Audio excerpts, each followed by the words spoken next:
Soy Cue. Lo que hacemos juntos es lo que nos distingue. Gracias si te sumas a las transmisiones de estos martes en la noche para hablar de derecho. El tema de hoy es verdaderamente extraordinario y de mucha actualidad. Tenemos un gran invitado, ya verán de quién se trata. Me acompaña en la conducción la maestra Alejandra Macías Estrella. Ale, buenas noches. Buenas noches, amigo, y buenas noches a todos ustedes que nos honran una vez más con su presencia. Y bien lo dijiste, tenemos un temazo. Vamos a hablar de las telecomunicaciones y la radiodifusión, su importancia y perspectiva en el derecho mexicano.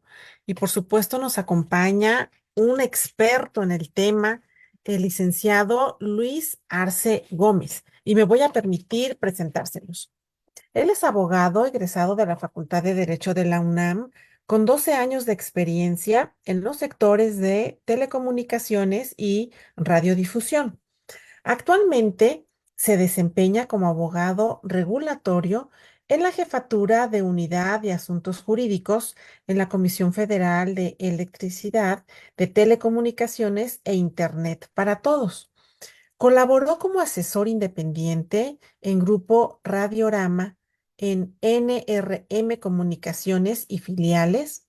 También fungió como asesor externo de algunos concesionarios de radio y televisión al interior de la República. Fue asesor regulatorio de filiales de Grupo Televisa, así como asesor de temas de radiodifusión en los despachos especializados en telecomunicaciones y radiodifusión Salazar y Solís, abogados, así como en González Luna y Álvarez del Castillo, SC. Estimado Luis, un placer tenerte aquí esta noche, que nos hables de este gran tema, muy especializado y muy poco conocido por algunos. Por eso es que me gustaría iniciar preguntándote, ¿qué son las telecomunicaciones, así como la radiodifusión, y cuál es el marco legal que las origina? Muchas gracias, profesora. Gracias por la invitación. Gracias al CUEC también por la invitación. Y bueno, sí, la verdad es que es un tema muy importante, es un tema de actualidad. Creo que es algo que todos los días, con lo que todos los días convivimos, ¿no? Con la radiodifusión, con las telecomunicaciones. Desde el momento en el que nos despertamos, vemos la radio, por ejemplo, quienes todavía encendemos la radio, quienes toman su teléfono para ver las redes sociales o pues prácticamente quienes, digamos, conviven con el día a día en el tema del el ecosistema, vamos a llamarlo así, digital, ¿no?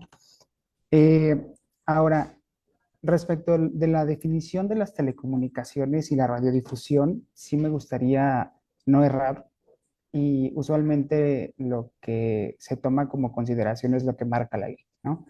En este caso, podríamos definir como telecomunicaciones a toda la emisión, a la transmisión, recepción de signos, señales, datos, escritos, imágenes, voz, sonidos o información de cualquier naturaleza que se efectúa a través de hilos, en este caso, por ejemplo, los hilos de fibra óptica, radioelectricidad, medios ópticos, físicos u otros sistemas electromagnéticos, obviamente sin incluir la radiodifusión, ¿no?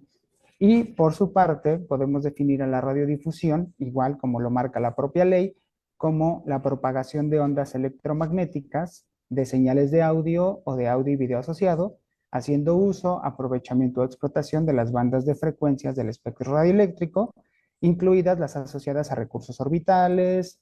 Estas deben ser obviamente atribuidas por el Instituto Federal de Telecomunicaciones, y obviamente la peculiaridad de la radiodifusión es que la población puede recibir de manera directa y gratuita las señales de su emisor utilizando un dispositivo idóneo para ello. Por ejemplo, la radio que utilizamos en casa, la radio que se supone debería de ser ya obligatoria en nuestros dispositivos móviles, en los teléfonos, o la que encendemos en algunos casos todavía en el automóvil, ¿no?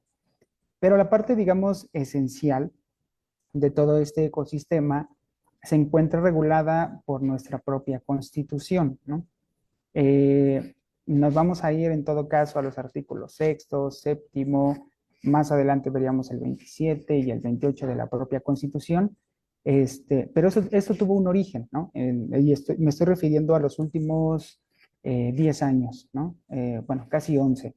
¿Dónde nace todo este ecosistema que nos rige actualmente? Nace a partir de la llamada reforma constitucional en materia de telecomunicaciones.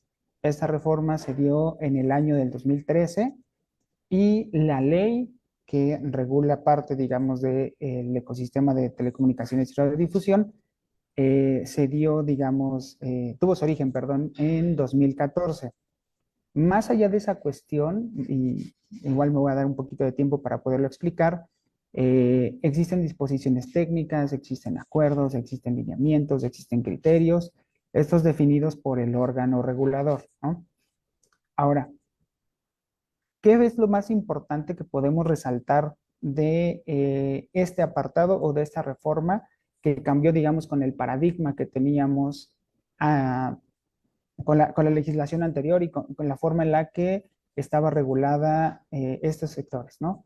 De entrada, y creo que es una parte esencial, es que se reconocen varios derechos a nivel constitucional, ¿no? El derecho de acceso a las tecnologías de la información y la comunicación, los derechos de las audiencias, los derechos de los usuarios de telecomunicaciones, que más adelante me gustaría también explicarles. Se crea al organismo constitucional autónomo, en este caso que es el Instituto Federal de Telecomunicaciones. También se estableció que los servicios de telecomunicaciones y radiodifusión iban a ser servicios, o bueno, a partir de ese momento iban a ser contemplados como servicios públicos de interés general.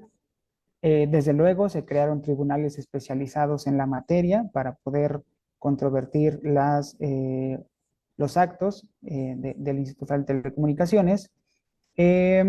Obviamente, dentro de los medios de impugnación se estableció el amparo como la única forma para poder impugnar estos actos u omisiones en su caso.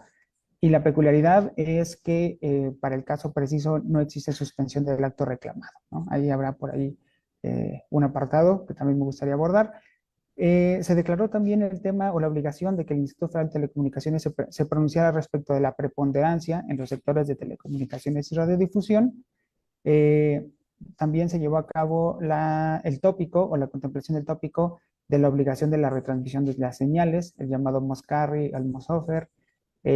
También se llevó por ahí a cabo la construcción, o bueno, se señalaba que se tenía que construir una red pública compartida mayorista. De hecho, al día de hoy todavía existe esa red mayorista. Existen muchos operadores móviles virtuales y concesionarios que utilizan esa red mayorista para proveer servicios de telecomunicaciones. Y también existe por ahí un punto importante que es la creación de un organismo público de radiodifusión, que me parece que hoy se llama el Sistema Público de Radiodifusión del Estado Mexicano, ¿no? Entonces, si lo vemos desde esa perspectiva, constitucionalmente hablando, esta reforma tuvo mucho impacto en cuanto a la regulación de estos tópicos, ¿no? De telecomunicaciones y radiodifusión. Yo ya no sé si estoy hablando en español o estoy escuchando en español lo que me están diciendo, pero tengo muchas preguntas. IFT, Moscari, Moshofer, telecomunicación, radiodifusión, IFT, reforma a la Constitución. ¿Hay alguna autoridad que se encargue de regular todo esto? ¿O es un pedacito cada una? ¿O cómo es? ¿O dependiendo de qué se trata? ¿Qué opinas, Luis?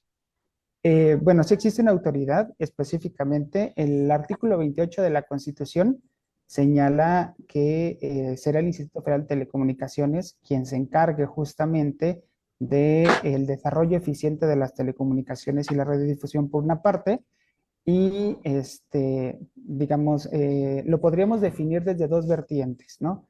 La primera que sería el objeto de este propio Instituto Federal de Telecomunicaciones como organismo constitucional autónomo, justamente que es el desarrollo eficiente de las telecomunicaciones y la radiodifusión, y por otra parte, el mandato, ¿no? Que también contempla el propio artículo 28 constitucional.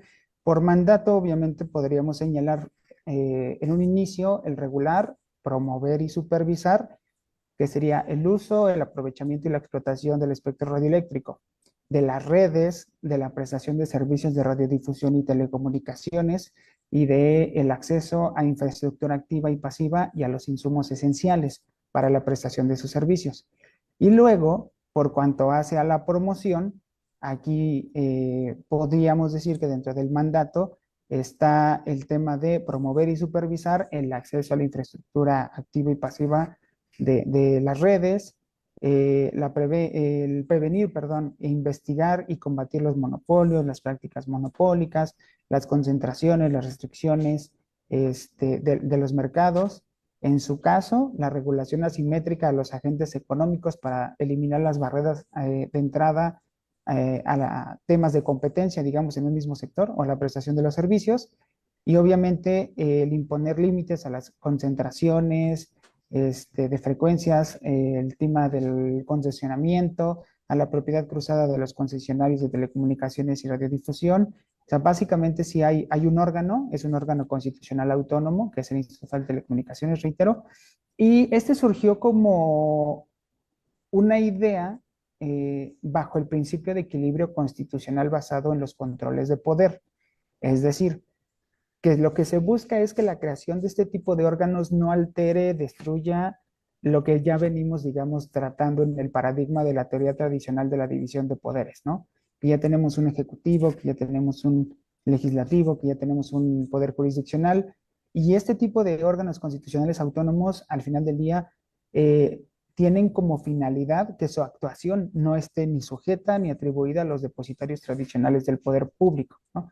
Obviamente se le confieren funciones estatales específicas y también su misión principal radica en atender a necesidades torales, tanto del Estado como de la sociedad en general, específicamente el tema de las radiodifusiones y la telecomunicación, ¿no? Ahora, para que exista un órgano constitucional autónomo, la Suprema Corte en su momento definió que al menos se deben de cumplir con 4 puntos esenciales, ¿no? De entrada deben de estar establecidos y configurados en nuestra Constitución directamente. Segundo, se deben de mantener con los otros órganos del Estado bajo un principio de relación de coordinación. Luego nos pide que este mismo tipo de órganos constitucionales autónomos cuenten con autonomía, independencia funcional y financiera, obviamente para que no haya por ahí algún tema de desbalance, y obviamente se tienen que atender a funciones primarias originarias del Estado.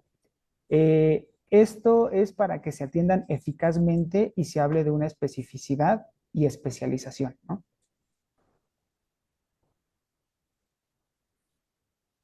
Sin duda alguna, con esto que tú nos estás comentando, podemos entender que estas telecomunicaciones y la radiodifusión, pues tiene un impacto de servicios en nuestro día a día, en nuestro mundo cotidiano. Y me gustaría preguntarte entonces, desde la perspectiva legal, ¿cuál es este impacto de los servicios? Perfecto. Esencialmente creo que la pandemia trajo consigo muchas implicaciones, ¿no? Eh, y lo que también nos trajo fue un boom tecnológico. ¿En qué sentido? Obviamente ya se venía trabajando con los esquemas semi-híbridos de trabajo, vamos a ponerlo así, pero con la llegada de la pandemia, obviamente, hubieron centros de trabajo que no pudieron abrir, ¿no? Que no pudieron estar con el personal en los centros, ahí en las oficinas. Y de entrada yo pondría como ejemplo el tema de que se haya legislado al día de hoy ya respecto del teletrabajo, ¿no? Que ya existan los mecanismos para que el propio legislador haya dado las herramientas necesarias para poder definir estos criterios, ver la forma en la que el patrón debe de considerar con el trabajador respecto de algunas cuestiones al momento de la contratación. Me iría también, por ejemplo, al apartado específicamente de nosotros los abogados en el seguimiento de juicios, ¿no? Ya también se llegó al punto en el que se pueden llevar juicios en línea utilizando las firmas electrónicas, se pueden llevar a cabo el tema de la expedición de estos trámites, de la celebración de audiencias también a distancia, ¿no? Se ha permitido que el uso de estas tecnologías de la información y comunicación se puedan, digamos, puedan maximizar. Si bien el tratamiento, digamos, de algún asunto en específico, también nos permiten hasta llevar a cabo algunas otras actividades, ¿no?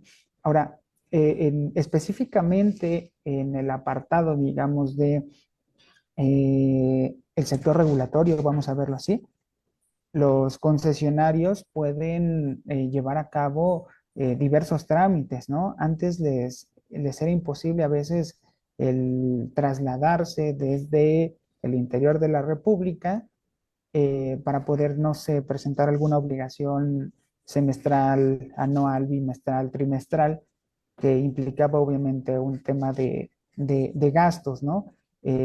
Particularmente en su caso, el Instituto Federal de Telecomunicaciones ha tenido a bien habilitar la ventanilla electrónica y a través de la ventanilla electrónica se pueden hacer un sinnúmero de trámites, ¿no?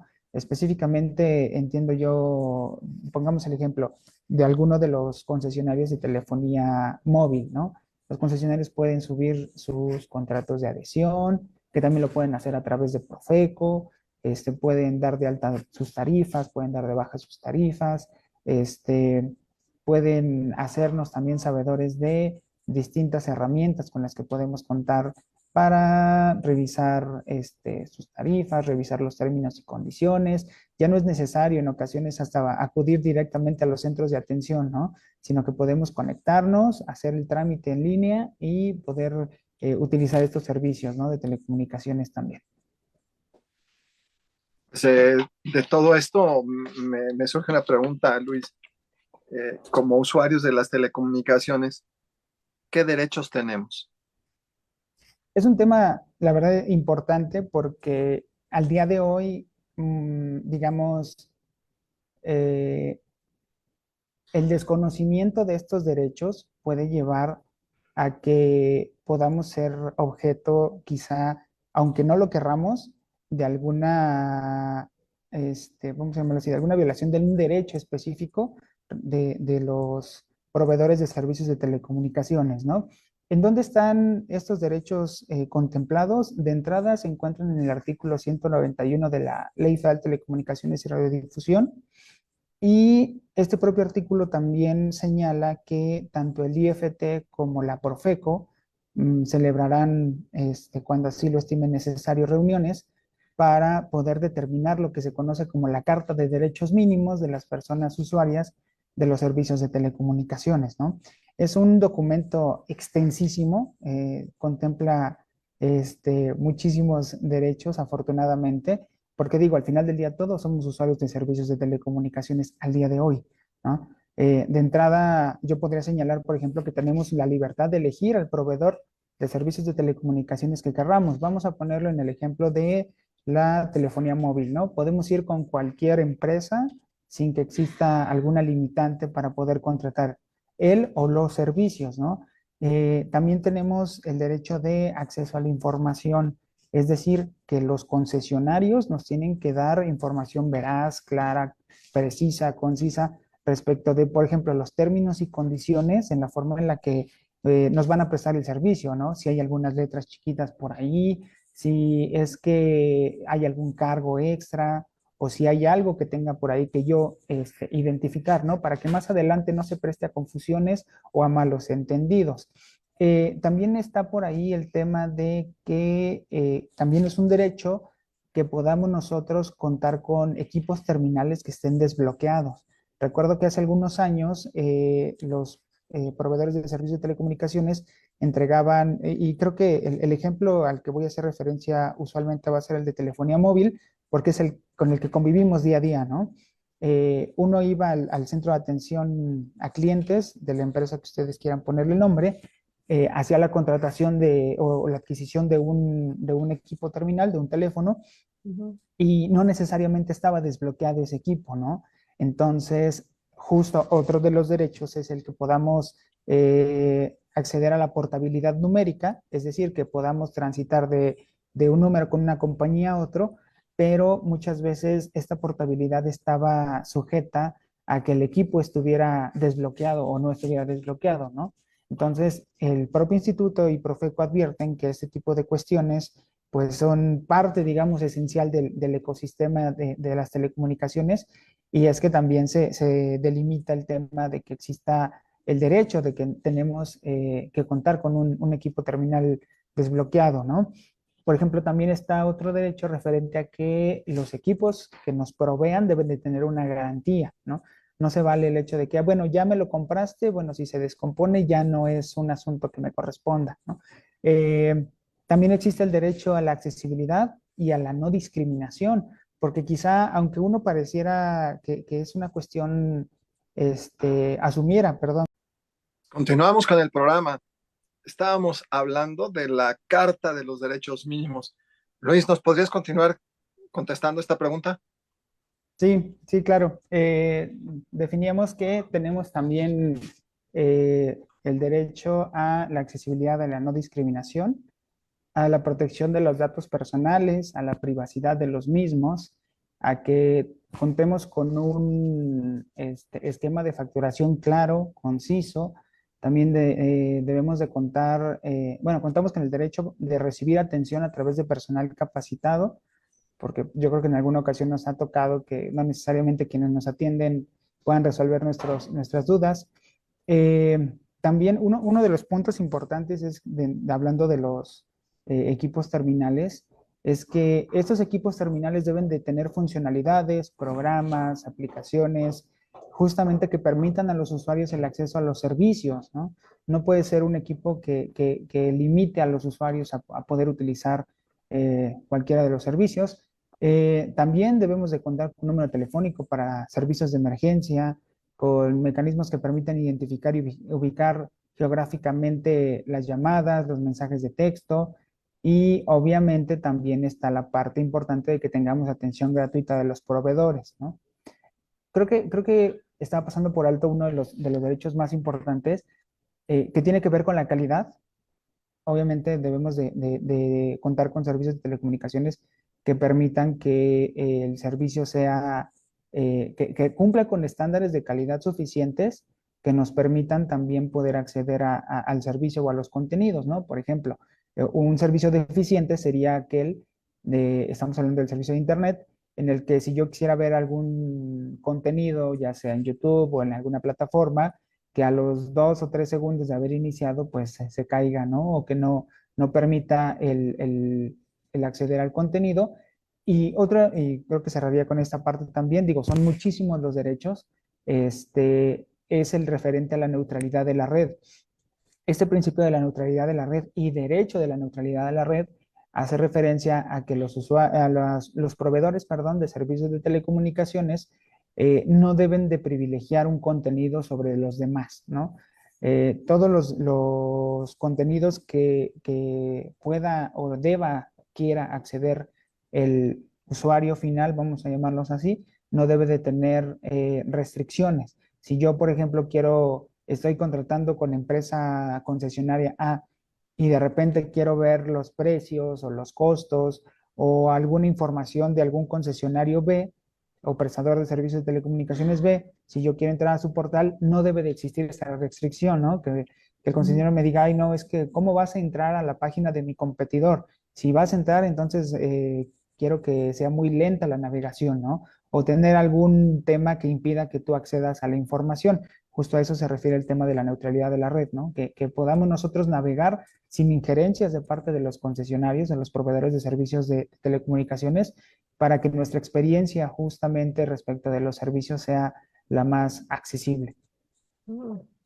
Importante, Luis, es conocer nuestros derechos como usuarios, por supuesto, de estos servicios de telecomunicación, ya sea teléfono, internet, etcétera, porque muchas veces estos proveedores abusan de nosotros los usuarios. Y me gustaría preguntarte, siguiendo la tendencia de la pregunta que te hizo el maestro Vicente, ahora, ¿cuáles son estos derechos que tenemos nosotros como audiencia o como usuarios de los servicios de radiodifusión? Perfecto. Obviamente, si hablamos de telecomunicaciones y sus derechos, también tenemos que hablar del servicio de radiodifusión y los derechos que tenemos como audiencias. Aquí la diferencia es que ya no nos volvemos en usuarios, pero nos convertimos en audiencia al recibir, digamos, los contenidos de las estaciones de radio, de los canales de televisión, que si bien hay un punto esencial a señalar aquí, no pagamos digamos, por los contenidos, nos volvemos, digamos, nos volvemos eh, audiencia, digamos, de los contenidos de aquellas personas que elaboran estos contenidos, ¿no? Obviamente necesitamos derechos y esos derechos, por ejemplo, se encuentran contenidos en el artículo 256 de la propia ley, ¿no? De entrada, vamos a poner el ejemplo como si estuviéramos nosotros frente a la televisión, ¿no? ¿Qué es lo que queremos nosotros que suceda frente a la televisión? De entrada, recibir contenidos que reflejen un pluralismo ideológico, político, social, cultural, lingüístico, ¿no? Porque no basta con que nos sentemos frente a la televisión y nos estemos bombardeando con un tema específico o de los gustos del concesionario, ¿no? Si al concesionario le gusta el color rojo, que ahora tengamos que ver todo el contenido de color rojo, ¿no? O porque el concesionario tiene una afinidad partidista, que todo el contenido sea de ese tipo de vehemencia hacia un partido político, ¿no? Obviamente también tenemos un derecho para recibir programación oportuna que debe de incluir diferentes géneros y estos géneros deben de responder a la expresión de la diversidad y la pluralidad de ideas, de opiniones y obviamente todo esto fortalecería en un, digamos, escenario utópico a la vida democrática de nuestra sociedad, ¿no? Porque justamente es a partir del pluralismo que podemos acceder a mejores opiniones, a cuestiones, digamos, de una índole más informada. También tenemos el derecho, perdón, a que los concesionarios se abstengan de difundir esta publicidad o propaganda presentada como información periodística o noticiosa, ¿no?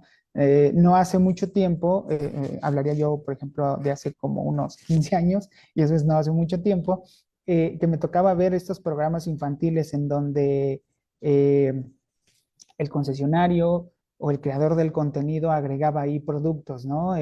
Dulces, zapatos, juguetes, dentro del propio contenido que difundía.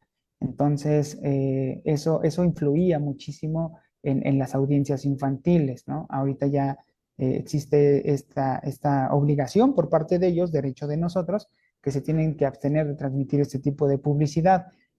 También tienen la obligación de respetar los horarios de los programas y en todo caso que se avise con oportunidad el cambio a la programación, ¿no? Y que se incluyan los avisos parentales, eso también es muy importante, porque en algún momento, y estoy hablando por ahí del 2017-18, cuando ese también nos da para todo un tema, hubo modificaciones a la ley que derivaron en que eh, los concesionarios de televisión pudieran emitir su propio código de ética, ¿no? Y este código de ética era, digamos, eran las directrices que daban los propios concesionarios para determinar que estaban cumpliendo con las obligaciones, ¿no? Entonces, habían algunas personas que decían, bueno, está cumpliendo, ¿no? Pero habían otras personas que decían, es que no necesariamente lo están haciendo, porque desde el principio de autonomía y de autorregulación, ellos pues intentan, o sea, decirnos que están cumpliendo con lo que están por ahí, a lo que están obligados, ¿no? Pero bueno, eso ya sería una cuestión que daría también para otro programa, otra intervención. También está el derecho de que se ejerza el derecho de réplica. Este se da mucho, por ejemplo, en los noticieros, ¿no? Que de repente, no sé, Pablito Pérez se queja directamente con el canal de que dijeron algo respecto de él específicamente que era falso, ¿no? O que presentaron información que no era correcta. Bueno, Pablito Pérez puede acudir directamente con el medio para solicitar este derecho de réplica y en su caso el canal de televisión está obligado a brindarles ese derecho de réplica, ¿no? Decirle, ok, tienes que decir por qué crees tú que la información que se presentó como verás no cumple con estas cuestiones, ¿no? Ahora, otro de los derechos que también convergen, digamos, en toda esta cuestión es que se debe de mantener la misma calidad y los niveles de audio y video durante la programación, ¿no? Incluidos los espacios publicitarios. Existían por ahí viejas prácticas en las que los canales de televisión daban una calidad para los programas y daban una mejor calidad para los espacios publicitarios, ¿no? ¿Por qué? Porque eso nos atrae, ¿no? Las luces, los sonidos, el hecho de que pase por ahí algún deportista o alguna cuestión específica, pues sí llama la atención, ¿no? O al revés, habían quienes para los segmentos publicitarios bajaban la calidad. Vamos a poner un ejemplo. Si la telenovela estaba en alta definición, los comerciales o los espacios noticiosos o los informes, espacios, perdón, gubernamentales o, por ejemplo, de mensajes de alguna autoridad estaban en una calidad inferior, ¿no? Entonces, obviamente se están dando las directrices para que toda la programación se vaya dentro de una misma calidad, ¿no?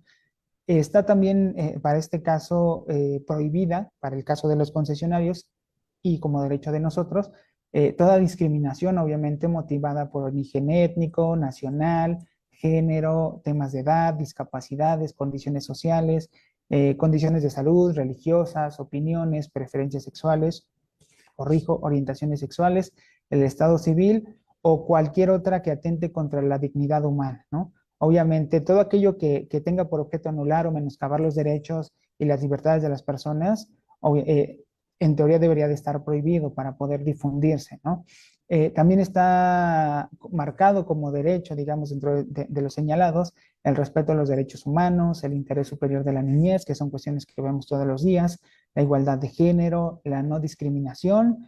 En su caso, como ya lo había dicho, los concesionarios deben de contar con un código de ética bajo el principio de autorregulación. Ese tema también da para cuestiones más, para abordar cuestiones más específicas. Y si hacemos una especie como de diferencia, bueno, no diferencia, vamos a agregar más derechos, están los derechos para las audiencias con discapacidad, ¿no? ¿A qué se refiere? Estas audiencias con discapacidad tienen derecho a contar de entrada con servicios de subtitulaje, ¿no? Si yo estoy viendo el canal de las estrellas, por poner un ejemplo, este canal, no sé si han notado que últimamente en la parte inferior izquierda aparece como un símbolo de una orejita, ¿no?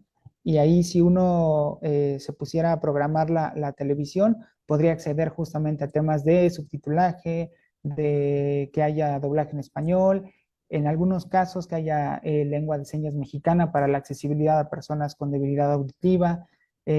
Obviamente deben de ponerse a disposición en al menos los canales con mayor nivel de audiencia, ¿no? Porque de nada sirve que yo como concesionario grandísimo sepa que hay un canal específico que muy pocas personas ven y que aborde todas estas cuestiones en esos canales, ¿no?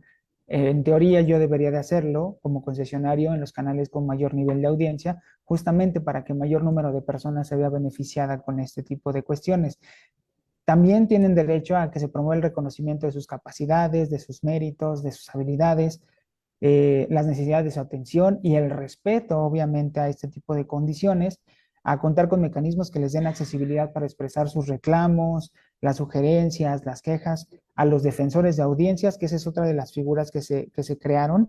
Ese defensor de audiencias, obviamente, importa mucho porque es la persona ante la que nosotros como usuarios podemos acudir directamente para hacer valer ese tipo de derechos, ¿no? Decir, oye, ¿sabes qué?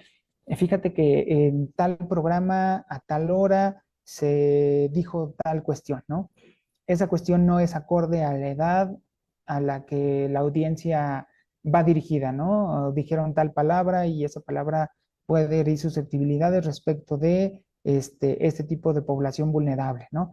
Es justamente uno de los derechos que se agregaron en la reforma en materia de telecomunicaciones a contar con un defensor de audiencias y obviamente a poder hacer uso de estas herramientas.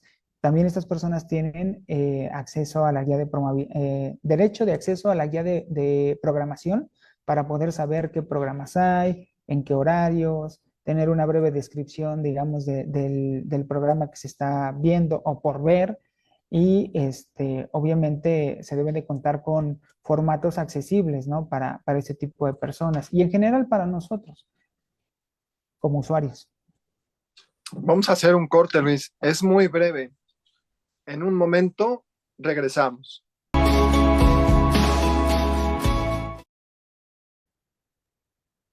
Estamos de regreso. Gracias si estás con nosotros en esta noche para hablar de derecho. El tema de hoy es telecomunicaciones y radiodifusión, su importancia y perspectiva en el derecho mexicano. Y está presentado al foro por un gran invitado, el licenciado Luis Alberto Arce Gómez. Luis, la verdad es que lo dices muy fácil, pero yo estoy muy complicado con esto de los servicios. ¿Me podrías decir si en el caso de estos servicios cualquier persona puede prestar estos servicios ahora que hay tantas opciones? Pues de entrada, vamos a llamarlo así, cualquier persona los puede prestar, sí y solo sí puede cumplir con ciertos, vamos a llamarlo así, cualidades, ¿no? El Instituto Federal de Telecomunicaciones ha emitido estos lineamientos para la obtención de títulos habilitantes, ya sean concesiones o bien de autorizaciones para poder prestar los servicios. De entrada, ¿qué se requiere? Se requiere acreditar capacidad económica, obviamente, para poder sostener una red, ya sea una red pública de telecomunicaciones o en su caso, por ejemplo, una estación de radiodifusión sonora. Se requiere acreditar capacidad administrativa, es decir, que para que el concesionario pueda eh, proveer los servicios y hacer efectivos los derechos, vamos a llamarlo así, de los usuarios de servicios de telecomunicaciones, pues debe de atenderlos como merecen, ¿no?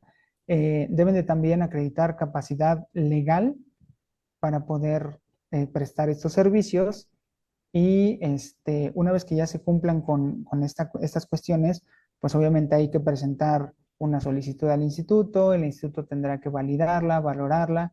Ah, y capacidad técnica también, se me estaba yendo. No necesariamente todo mundo puede prestar los servicios si no conoce las cuestiones técnicas, ¿no? Ya sea en el ámbito de telecomunicaciones o de radiodifusión, debe de apoyarse de ingenieros, de peritos en su caso, para poder obtener estos títulos habilitantes, ya sea para la prestación de un servicio, no sé, de internet fijo, de internet móvil, de telefonía fija, de telefonía móvil, de televisión restringida, que son más o menos los más conocidos, o también de radiodifusión sonora, ¿no? Existen estas cuestiones que deben de cumplir. Si las cumplen, el instituto con todo gusto les otorgará su título habilitante, ya sea un título de concesión única, un título de concesión de bandas de frecuencia o una autorización, ¿no? Para poder prestar servicios. Mm. Y justo las personas que pueden prestar estos servicios, pues los podemos, o tienen ellos una concesión, entiendo, ¿no? Para poder realizar estos servicios. ¿Y cómo se comportan los medios de impugnación en relación a este tema de la concesión? Perfecto. Eh, es todo un tema, todo un escenario, porque me tendría que remontar a, vamos a llamarlo, el ex ante reforma y ex post reforma, ¿no? En la facultad nos enseñaron, por ejemplo, en las clases de derecho administrativo, que si yo estaba, digamos, impugnando algún acto administrativo, tenía el recurso de revisión, ¿no? Si en el recurso de revisión la resolución no era favorable, podía acudir al juicio de nulidad. Y si en el juicio de nulidad otra vez las cosas no salían como uno esperaba, pues podía acceder al amparo directo, ¿no? Eh, Obviamente a partir de esta reforma en materia de telecomunicaciones, lo que se buscó, lo que buscó este Congreso fue llevar a cabo el limitar, vamos a ponerlo así, estas herramientas de impugnación con las que contaban los concesionarios para poder hacer esto un poco más eficiente. ¿A qué me refiero? Antes de la reforma, los concesionarios, vamos a llamarlo así, grandes, potentados, doblegaban, desde mi perspectiva personal, a las autoridades para que se pudiera tomar un criterio o una determinación y que ésta fuera atendida por el sector. ¿Por qué? Porque tenían de entrada el recurso de revisión y a ese recurso de revisión otorgaban ahí una garantía y esa garantía les permitía acceder a la suspensión del acto reclamado. Una vez que se resolvía el recurso de revisión, acudían a el juicio de nulidad ante las salas especializadas en su momento y esas salas especializadas también permitían la suspensión del acto reclamado.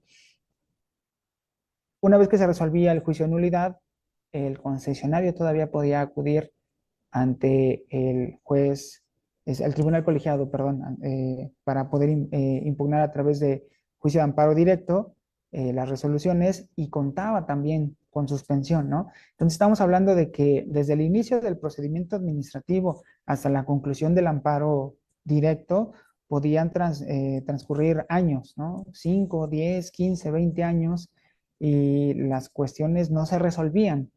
Es a partir de esta reforma constitucional que se estableció como único medio de impugnación el juicio de amparo indirecto. Ya se dejan de lado el recurso de revisión administrativa, se deja de lado el juicio de nulidad, y la peculiaridad, y creo que generó mucho, mucho eco en su momento, o bueno, al día de hoy sigue generando eco, es que no se va a otorgar suspensión del acto reclamado, ¿no? Obviamente, cuando un concesionario acude a impugnar cualquier acto, resolución u omisión del Instituto Federal de Telecomunicaciones, pues lo que busca de entrada es que exista este, esta suspensión, ¿no? Para poder garantizar en algunos casos la prestación del servicio. Lo cierto es que no existe esta suspensión. Esto también trae a colación algunas cuestiones, vamos a llamarlo así, de índole constitucional. Por ahí recuerdo que en su momento, estamos hablando del 2000, mediados del 2013, cuando se crearon ya justamente estos juzgados o tribunales especializados en la materia, se podía en su momento alegar cuestiones de convencionalidad, ¿no? Ahora que está muy, muy, muy de moda el tema de la convencionalidad, uno podía acudir y señalar, por ejemplo, que el medio o recurso constitucional, en este caso el amparo indirecto, no cumplía con las peculiaridades de un recurso judicial efectivo, ¿no? ¿Por qué? Porque no se otorgaba una suspensión del acto reclamado para poder hacer frente a este tipo de impugnaciones. Y me consta que al menos en dos asuntos fue otorgada una suspensión del acto reclamado, ¿no? Porque se le daban las herramientas al juzgador para que resolviera, obviamente, respecto de tratados internacionales, y se atendiera a la entonces todavía novedosa reforma constitucional en materia de derechos humanos, ¿no? Bajo el principio por persona, bajo el principio de dar una mejor interpretación a los derechos, se lograba esta suspensión del acto reclamado. Lamentablemente se resolvió una contradicción de tesis, la 293 del 2011, y esta contradicción de tesis impidió que más adelante ya existieran este tipo de cuestiones, ¿no? Donde el propio juzgador valoraba el fondo del asunto y determinaba si podían o no podían otorgarse estas suspensiones del acto reclamado, ¿no? Esta contradicción de tesis, perdón si son un poco breve, lo que al final del día resolvió fue que si existe un derecho humano que está restringido en la Constitución, pero al mismo tiempo existe un derecho fundamental que está contemplado en un tratado internacional, si la Constitución lo tiene, digamos, regulado, o en todo caso está restringido, sería la expresión adecuada, está restringido en la propia Constitución, pues tiene que atenderse a lo que marca la propia Constitución, ¿no? Entonces, eso dejó de lado el tema de la suspensión del acto reclamado. Al día de hoy, reitero, existe el juicio de amparo indirecto, pero quien quiera acudir a impugnar este tipo de actos, resoluciones o omisiones de parte del órgano regulador, sabe de entrada, o en algunos casos tendría que saber, que acude, digamos, ante el medio de impugnación sin suspensión del acto reclamado. Luis, voy a aprovechar que eres un experto en el tema y te voy a comprometer para que hagas una predicción del futuro. Fíjate que en la antigüedad, en el siglo pasado, realmente las personas nos informábamos a través de la televisión. Creo que eso ya no es del todo cierto hoy, y me gustaría que nos dijeras cuáles son los servicios que van hoy, que están vigentes y que son mucho más populares que antes, y cuáles son los que inclusive pudieran desaparecer en breves pues no sé, en breve tiempo, ¿no? ¿Tú qué opinas, Luis? Ok, yo pensaría que, híjole, sí, sí me compromete mucho la respuesta, pero pensaría, por ejemplo, que sí ha disminuido mucho el nivel de las audiencias para radio y televisión, justo por el boom de los contenidos digitales, ¿no? Ahorita los contenidos digitales están a la palma de la mano. Uno puede acceder a plataformas over the top, en streaming, a contenidos muy específicos y, por ejemplo, ha existido esta cuestión también de que si alguien quiere ver una serie, una telenovela o alguna cuestión de esa índole, basta con que tenga una suscripción o internet o su equipo terminal, o en este caso teléfono, tableta o lo que sea, para poder tener acceso a la misma, ¿no? En el caso de la televisión, pues no necesariamente eso sucedía, porque uno tenía que estar pegado al teléfono para ver, no sé, Mariela del Barrio, los viernes estar pegado a la televisión, ver el capítulo y esperarse al próximo lunes, ¿no? Para ver qué era lo que iba a suceder. Pero por lo pronto ya tenías enganchado al público, ¿no? Porque no existían estos medios como el Internet, para poder visualizar los contenidos. Y ahora no, ahora todo está disponible, ¿no? Está al alcance de un clic el poder acceder a ese tipo de contenidos. Creo que sí la han estado pasando mal los radiodifusores, creo que sí la han estado pasando mal también las empresas que se dedican a la generación de contenidos a través de televisión. No creo que en el futuro cercano desaparezcan, porque no toda la República tiene la cobertura a ese tipo de contenidos, al Internet, como insumo básico, pero sí llega, por ejemplo, la televisión o sí llega la radiodifusión, ¿no? Y han fungido como herramientas también muy importantes al momento, por ejemplo, en los desastres naturales, ¿no? Eh, me tocó en 2020 estar en la zona donde transitó, perdón, el huracán Delta, me parece que se llamaba, y la radio fungió un papel muy importante, ¿no? Se le daba a los habitantes de Cancún, de Playa del Carmen, el anuncio de vayan a los refugios, compren insumos, no salgan durante la noche, el huracán está a nada de llegar. Entonces, si bien habían algunas personas que podían tener esta información a través del teléfono, lo cierto es que cuando se cayeron las telecomunicaciones, el mero día en el que cayó el ojo del huracán en la zona, habían radiodifusores que estaban pendientes, que estaban transmitiendo, que estaban señalando que en tal sitio o en tal localidad se requería apoyo, o presencia de personal de seguridad, o bien que existían lugares disponibles para que la gente pudiera ir a refugiarse, ¿no? Entonces creo que sí es una herramienta válida. De manera tan tajante no diría que están a punto de desaparecer. Creo que sí tienen un arraigo todavía, ¿no?